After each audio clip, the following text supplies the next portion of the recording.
And now, without much further ado, ladies and gentlemen, the Vice President of the Republic of the Philippines, Honorable Sara Z. Duterte.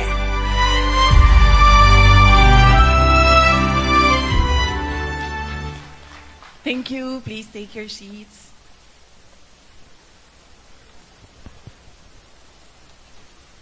To our local government officials of the municipality of Cananga, to my former colleagues in the Department of Education,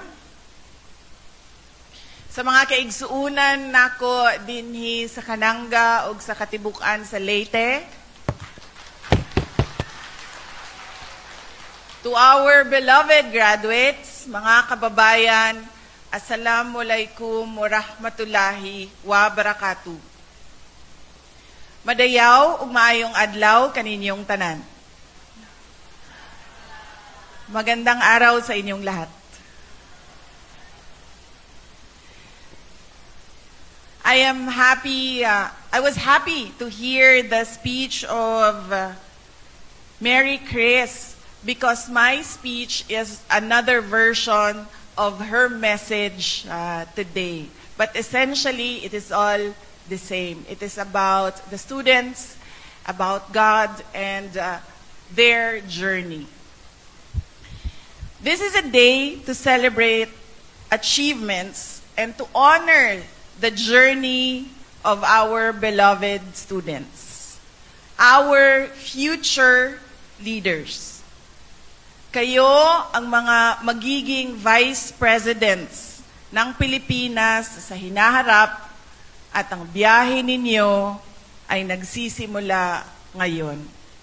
Your batch is very special to me because I journeyed with you since 2008. Because my daughter is the same age as you. She is 18. She turned 18 years old this year. And so, one of these days, during the summer, I will be one of the parents sitting in the bleachers for the graduation of my eldest daughter. That is why you are very special to me. Nag-uban ta. So good tong ipanganak mo adtong 2008. Og kasabot kaayo ko sa tanan sapot ninyo sa kinabuhi. Your journeys are shaped by hard work, strengthened by the love of your family, and the commitment of the Cananga National High School.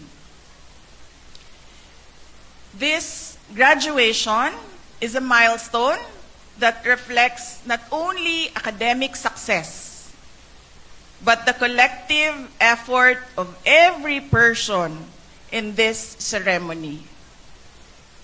To our dear parents and guardians, dili sayon ang inyuhang kinabuhi.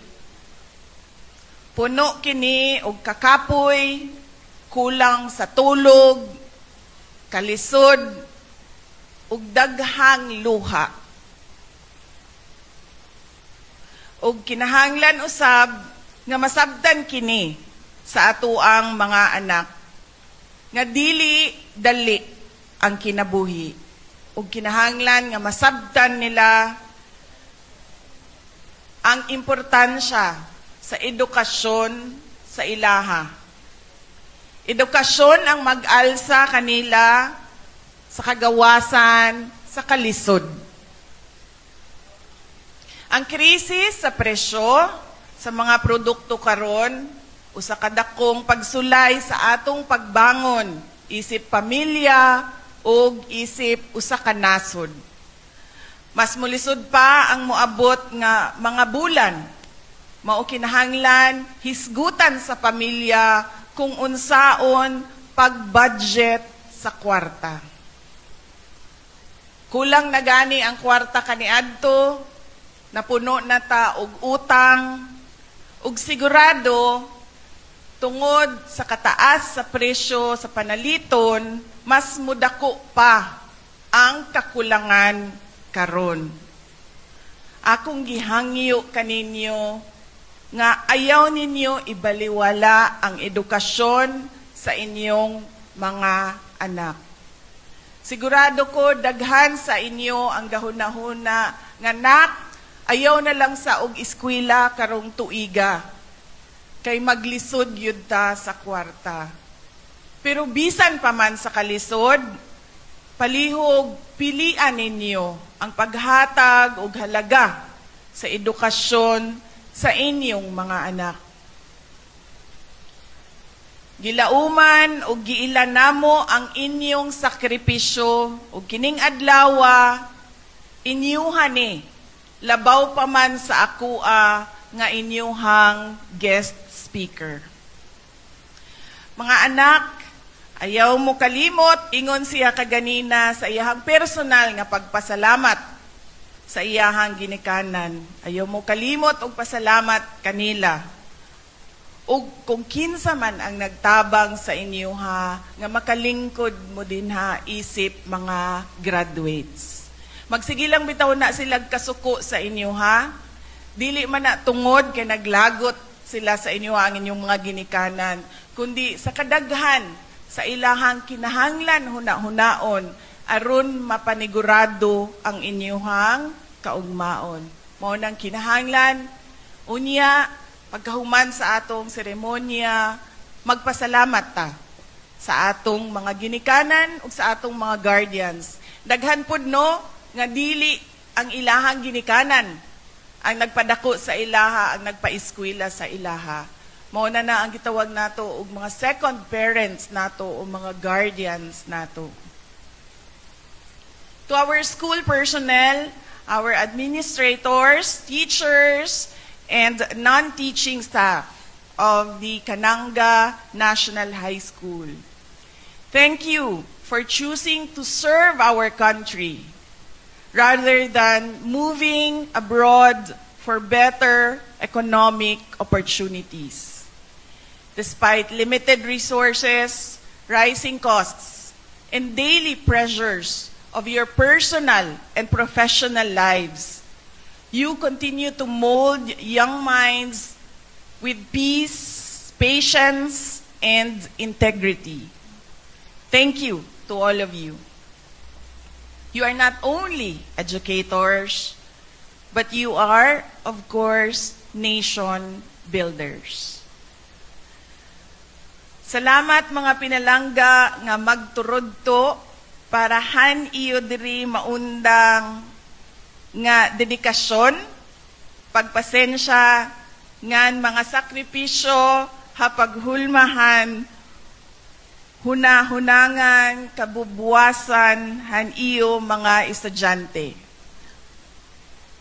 An iyo kakugi, ngan pagka mapainalanggaon, nga pag-alagad, naghatag inspirasyon nga nakahimo hindako nga kaibahan hakinabuhihan tagsa nga nag-aaram.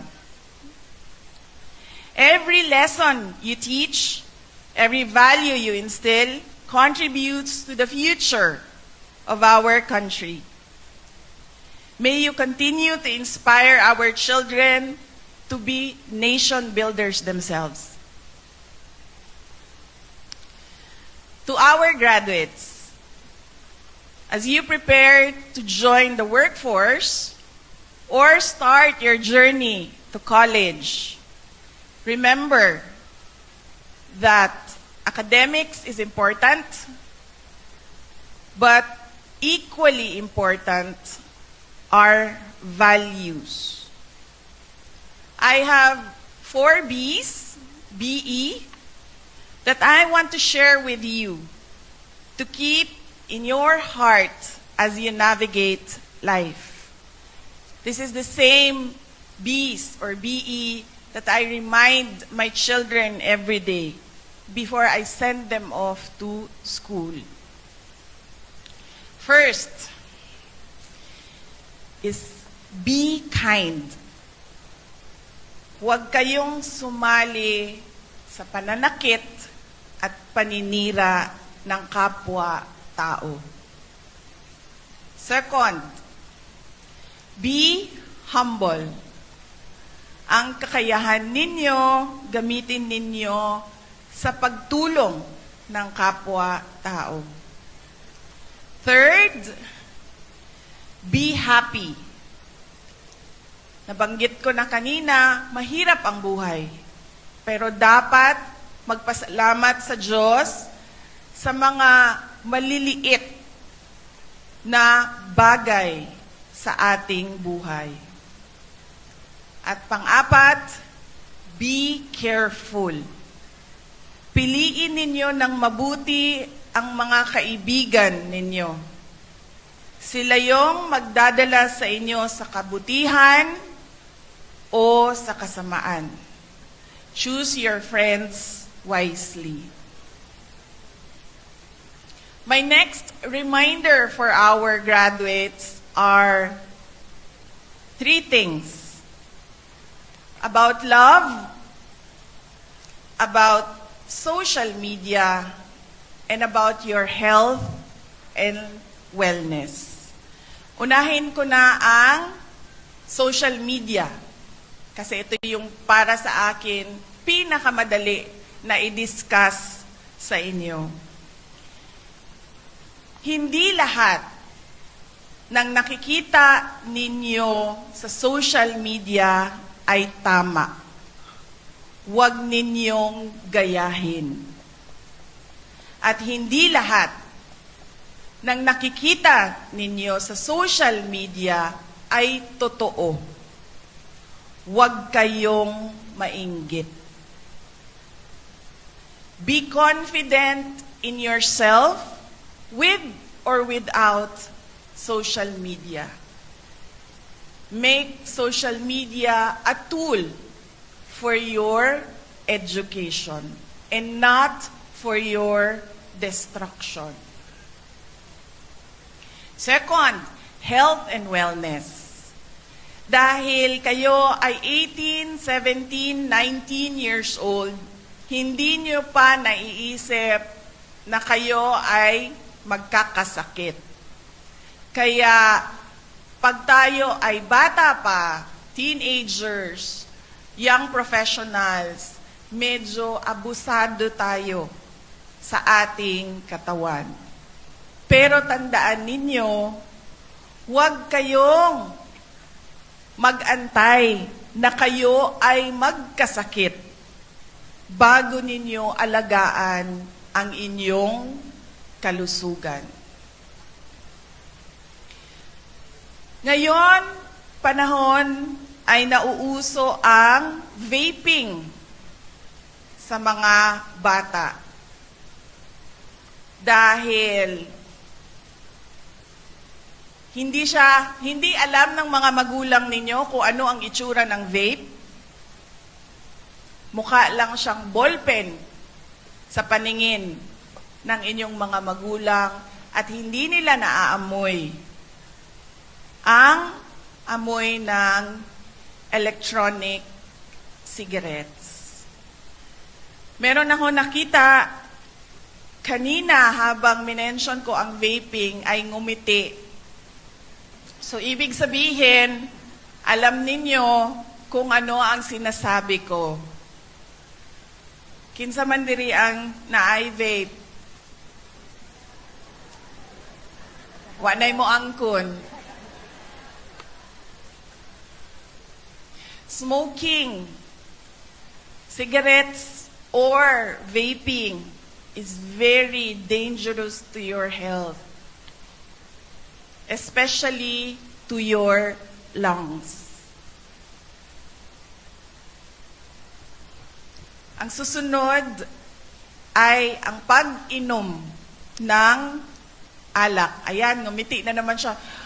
Nakita kita ngumiti. Hindi kita ituturo ha, pero nakita kita ngumiti kanina sa vape. Nakita na naman kita ngumiti ngayon sa alak. So, ibig sabihin, ikaw yung perfect example ko.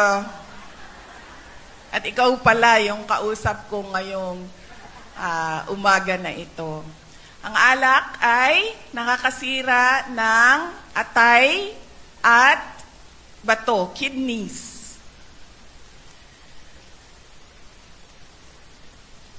Hindi ko siya masabi sa inyo na huwag kayo uminom dahil nakikita niyo siya. Nakikita ninyo sa bahay, sa pamilya, sa mga kaibigan, sa mga kapitbahay.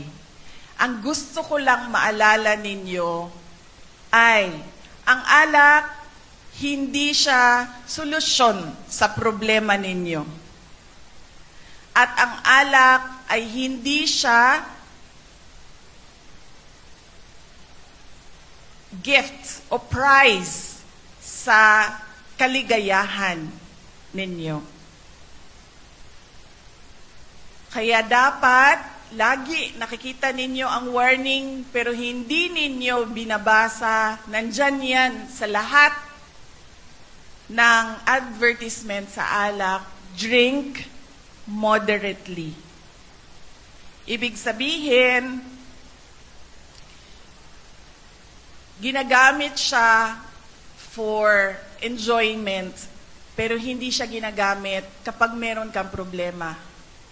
Di po siya palabihan kung sobra ang imuhang kalipay kay nahuman na kaog senior high school. Alam nyo, gusto ko lang i-share sa inyo ang isang personal experience ko sa drunk driving. At ito, noong ako ay mayor, isa sa mga pinakamalaking problema namin sa medical assistance. Dahil napakarami namin ng motorcycle accidents dahil nagmamaneho habang lasing. Meron akong first cousin, anak siya ng kapatid ng nanay ko. 15 years old siya. Nasa high school siya noon, long time ago. Matagal na panahon. 15 years old siya. Hindi siya umuwi. Gabi na, hinahanap siya ng mga magulang niya, hindi siya nakauwi sa kanilang bahay. Hanggang dumating na ang madaling araw, wala pa rin siya sa kanilang bahay. Sila ay nakatira sa Las Piñas, sa Metro Manila. Around 4 a.m., the mother, my auntie, received a call from a policeman in Pampanga. Imagine nyo lang, i-google nyo kung gaano kalayo ang Las Piñas sa Pampanga. Pulis na ang tumawag sa nanay ng pinsan ko. At sabi niya, "Ma'am, pasensya na, hindi maganda ang balita, patay na ang anak mo." Hindi alam ng kanyang magulang na umabot siya ng Pampanga. At ang kwento ay magkabarkada sila. Ang isa sa kanila ay merong sasakyan. Umabot sila sa inuman nila sa Pampanga at ang nagmaneho pauwi ay lasing at nadisgrasya silang lahat. Pero siya lang ang namatay. 5 sila sa loob ng sasakyan, pero siya lang ang namatay. Taken away so young. Nandun pa siya sa prime ng kaniyang buhay. Pero dahil siguro nagkulang ang paalala sa kanya na ang alak ay hindi solusyon sa kahit anumang bagay, ay nadisgrasya siya.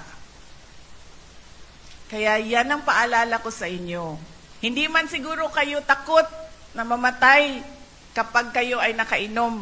Dahil kapag kayo ay nakainom, di ba, sobrang tapang at lakas na ng loob ninyo.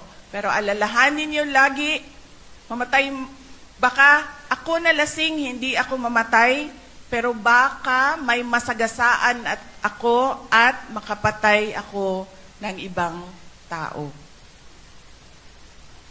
Baka yun ay nanay o tatay ng isang pamilya na magiging ulila ang mga anak nila kapag sila ay nawala.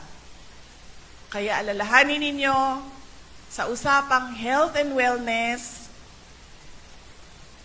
alagaan ninyo ang inyong kalusugan ngayon. Huwag ninyong antayin na kayo ay magkasakit bago kayo mag-isip kung paano kayo gumaling sa mga sakit. Pangatlo, sa health and wellness ay ang illegal na droga. Hindi ko na kailangan sabihin sa inyo kung bakit iwasan o lumayo kayo sa illegal na droga. By the mere term of illegal, ibig sabihin, hindi siya magdadala ng kabutihan sa inyo. Once you are hooked or addicted to illegal drugs, your life will only spiral downwards. Wala yang maidadalang kabutihan sa inyo. Bakit ba? Kasi kung makakabuti yan sa inyo, hindi yan tinawag na illegal drugs. So, isipin nyo na lang, pag nasa harap na ninyo, bakit ba ito tinawag na illegal? Dahil makakasama ito sa akin. Ang susunod ay, Ginoo ko, maog yun ni ang istorya sa tanan, love.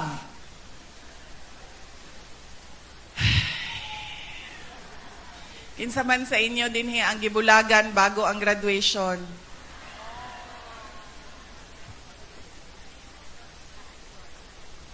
O, nanay isa. Ako.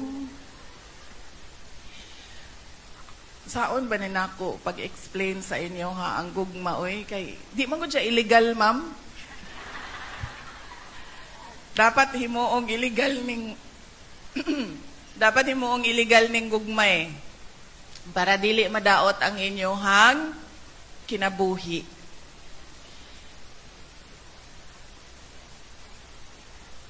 Lagi kong sinasabi sa aking mga anak, huwag ninyong hanapin ang kaligayahan sa ibang tao. Kasi, kapag iniwanan kayo ng tao, ayaw na sa inyo ng tao, aalis na yung tao, dala niya ang kaligayahan ninyo. Kaya dapat masaya kayo sa kung anuman ang nandyan at kung anuman kayo. Kung ano yung kaligayahan, excitement, joy, infatuation na dala ng tao na gusto nyo, dagdag na lang yon. Aron sa adlaw nga maingon siya sa imuha na nakoy laing gusto di nako ganahan nimo, paghawa niya malipayon gihapon ka ug mapasalamaton ka. Di ba, sir? Tama ba ako? Marami sa naririnig natin kapag merong break-up o merong paghiwalay, sinasabi, di na ko ganahan mabuhi kung wala siya. Huy, ginuok ko. Di ba, ma'am? Muna pirmi ato ang madungog, no? Di ko mabuhi kung wala siya. Huy, simbak ko.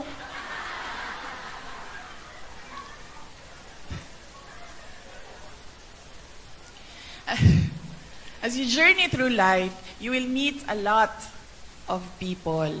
They will come and go in your lives. Go, good ma'am. Pag maingon na gani siya, go. Maingon pagkahawa na. They will come and go in your lives. Some of them stay, some of them leave, but always remember that they bring a lesson in your lives. Do not focus on the sadness, but focus on the lesson that they brought into your lives. Diba, ma'am? Yes. So, kamo nagsugod pa man mo, kami gikapoy na mi anang gugma. Yan yung mga ginikanan. Gikapoy na gina. Mas pilion pa na mo ang kwarta kaysa gugma. Pero kamo, kaya magsugod pa man mo. And then, you will have that excitement. And then you will find that you are happy and joyful by the mere presence of one individual. But always remember that what is more important is your happiness and joy. Whatever they bring into your lives is an addition to your life. And whatever they take when they leave is not a subtraction, but a lesson that you gained for the heartache that they brought. Lagi ko sinasabi, hindi ko pwedeng sabihin sa mga bata, tulad ng mga ibang magulang, ayaw pag-uyab-uyab ha. Hindi natin pwede sabihin yon sa mga bata para sa pananaw ko. Dahil, bakit ba? Anong dala ng pain, sadness, at heartache sa inyo? Ang dala niya ay? Yes? Yes, sir. Si Mr. Vape at si Mr. Alak. Anong dala ng ano niya? Anong dala ng... Ano din siya, oh? Delete na ako. Anong dala ng heartache? Lessons. Dahil kapag kayo ay masaya, wala kayong natututunan. Kaya hindi maganda yung sinasabi na mas-spoil ang bata. Kasi ang spoiled na bata, wala siyang nararamdaman na kalungkutan. Dahil ang kasiyahan will only become a memory of happiness. Nakastore siya doon sa brain ninyo yung happiness. Pero, ang sadness, nakastore siya sa brain ninyo at sa damdamin ninyo. Kaya it will always be a lesson.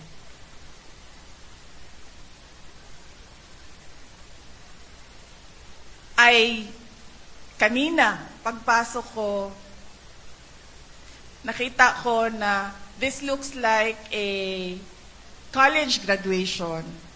Hindi dahil mature ang mga itsura ninyo, but dahil yung vibe ng graduation ceremony ninyo feels like a college graduation.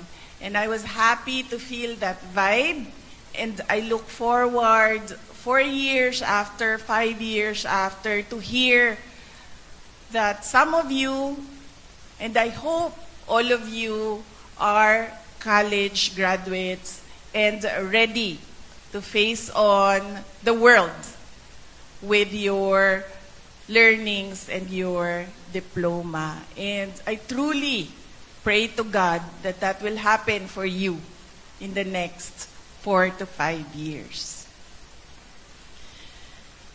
And next is,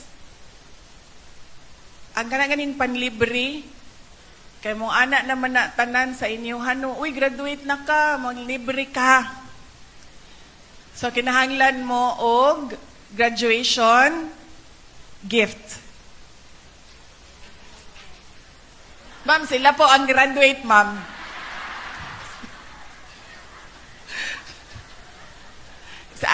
Sige, malibre man mo niya nila.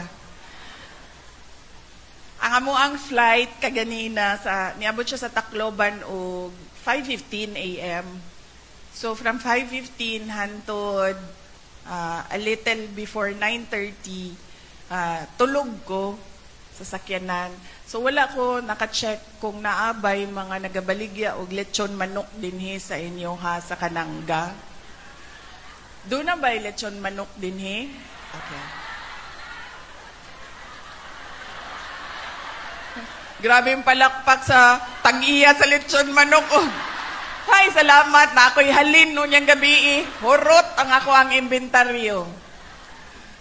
Nga naman, yung cake manggod ng ice cream is for birthdays, diba? Ang pansit is for long life. Pero ang lechon manok is for graduation. Tagpila ang inyong lechon manok din mo. Wala man ko ka-check gad ganina. Wala ko kabuhat og market study. Kaya bawo mo, nakaabot pa ba ako sa tag 90 pesos na lechon manok kaniadto. 90 pesos. Hantod na himo siyang 110. Hantod na himo siyang pila na karon? 1. So sir, di ko kay balo magsabong. Pila? 1? 180? 280? Tag 280 ang inyong manok dinhi. Unya sa isa ka pamilya, pila man kalitsyon manok? 3. Sakto ra. 3, ma'am. Sakto ra di ay. 280 times 3. O, kamo na compute, anak. Sakto ra. 3 ka, lechon, manok. Sabot lang tadaan ha, na it's a graduation gift. Kay, daghan man yun ang magpalibre sa inyo ha. Ang una na ana, ang inyong mga ginikanan mo. Ana sila, uy, grabe ba akong gasto sa imo ha? Niya, dili yung ka magpakaon, karon nga human ka na. So kinahanglan yun mo na amoy ihalad sa inyong balay. Dili lamang tungod kay nag-graduate mo, kundi pasalamat sa Ginoo sa mga blessings o giya o grasya nga gihatag niya sa inyohang kinabuhi. Pagsabot lang tadaan nga this is a graduation gift and intended for lechon manok. Dili para sa inyohang tanduay, emperador, red horse. Sunod adlaw na. Doon na mo'y inyuhang trabaho o inyuhang kita. Pero karong adlaw, let us celebrate your graduation and your success.